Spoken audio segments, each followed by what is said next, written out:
யாருக்கும் வாக்களிக்க விருப்பமில்லை, அதனால் நோட்டாவுக்கு என்பது சிலரின் கருத்தாக இருக்கிறது. சரி, நோட்டாவுக்கே வாக்களித்தால் தேர்தல் முடிவு எப்படி இருக்கும்? நோட்டாவை பற்றி மாறிவரும் கருத்துக்களை இப்பொழுது பார்க்கலாம். யாருக்கும் வாக்களிக்க விருப்பமில்லை என்பதை குறிப்பிடுவதற்காக 49 ஓவிற்கு மாற்றாக 2014ஆம் ஆண்டு கொண்டுவரப்பட்டது நன் ஆஃப் தி அபவ் எனப்படும் நோட்டா. 2014ஆம் ஆண்டு நாடாளுமன்ற தேர்தலில் அறிமுகப்படுத்தப்பட்ட நோட்டாவிற்கு 1.1% வாக்காளர்கள் தங்கள் வாக்கினை பதிவு செய்தனர். தமிழக சட்டமன்ற தேர்தலையொட்டி மக்களிடையே நோட்டா குறித்த புரிதல் எப்படி உள்ளது என அறிய சில இளைஞர்களை சந்தித்தோம். நான் ஃபர்ஸ்ட் டைம் ஓட் பண்ணுறேன். கண்டிப்பாக நான் நோட்டாக்கு ஓட் பண்ண மாட்டேன். ஏதாவது பார்ட்டிஸ் தான் ஓட் பண்ணுவேன். ஏன்னா நோட்டாக்கு ஓட் பண்ணுறதுனால ரீஎலெக்ஷன் வரும்னு எனக்கு நம்பிக்கை இல்லை. ஸோ நான் அதுக்கு பதில் ஏதாவது ஒரு பார்ட்டிக்கே ஓட் பண்ணிடுவேன். நான் நோட்டாக்கு தான் ஓட் போடுவேன். ஏன்னா இப்போ இருக்கிற கட்சிங்க மேலே எனக்கு நம்பிக்கையே இல்லை. எது பண்ணுறேன்னு சொல்கிறாங்களோ அது பண்ண மாட்டேன்றாங்க. எனக்கு பேசிக்காக ஓட்டு போட பிடிக்கல. ஆனால் என்னோடய ஓட்டை வேஸ்ட் பண்ண வேணாம்னு சொல்லிட்டு நோட்டாக்கு போடலான்னு இருக்கேன். மாற்றத்துக்கான சரியான கருவி நோட்டா இல்லை. அதனால் நான் நோட்டாக்கு ஓட் பண்ண மாட்டேன். சட்டமன்ற உறுப்பினராக தேர்ந்தெடுக்கப்படுவோர் சட்டமன்றத்திற்கு செல்வதே இல்லை.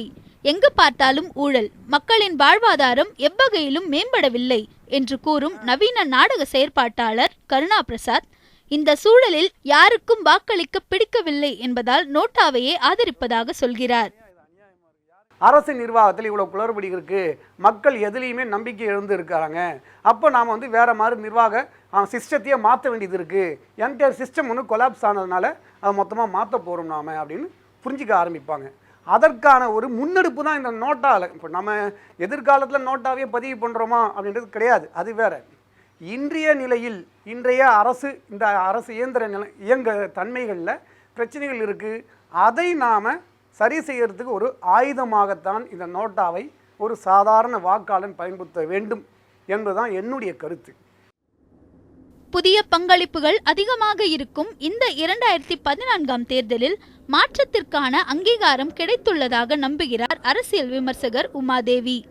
இந்நிலையில் அதிகமான வாக்குகள் நோட்டாவிற்கு கிடைத்தாலும் 2ஆம் இடம் பிடிக்கும் கட்சியே வெற்றி பெறும் என்ற சூழலில் நோட்டாவிற்கு வாக்களிப்பது வீணானது என்கிறார் உமாதேவி. நம்ம வாக்களிப்போம் நோட்டா அப்படின்னு சொல்லி அதில் வாக்களிப்போம். ஆனால் அதனால் இந்த சமூகத்தில் ஒரு மாற்றமும் நடந்துராது அப்படின்னு நினைக்கிறேன். ஏன்னா எப்படியா இருந்தாலும் யாராவது ஒருத்தவங்க ஆட்சிக்கு வருவாங்க. இப்போ நோட்டாவில் நம்ம வாக்களிக்கிறதுனால அது கணக்கில் இல்லாமல் தான் போகுமே தவிர ஆட்சிக்கு யாருமே வராமலாம் போயிட முடியாது அப்படின்னு நினைக்கிறேன் நான். இந்த வகையில் நோட்டாவுக்கு வாக்களிப்பது அப்படின்னு சொல்கிறது என்னை பொறுத்த வரைக்கும் ஒரு சமூக அக்கறையற்றதனம், அரசியல் தெளிவற்ற ஒரு முடிவு அல்லது ஒரு வீணான ஒரு செயல், தன்னுடைய உரிமையை வீணாக்குவது அப்படின்ற இடத்துல இருந்து நான் நோட்டாவுக்கு வாக்களிப்பதை புறக்கணிக்கிறேன். நோட்டா குறித்து சமூக வலைதளங்கள் போன்ற பொதுவெளிகளில் பல வதந்திகள் பரவி வரும் வேளையில் தங்களுக்கு உரிமையான வாக்கை மக்கள் பொறுப்போடு பயன்படுத்த வேண்டும் என்பது அரசியல் விமர்சகர்களின் கருத்தாக உள்ளது.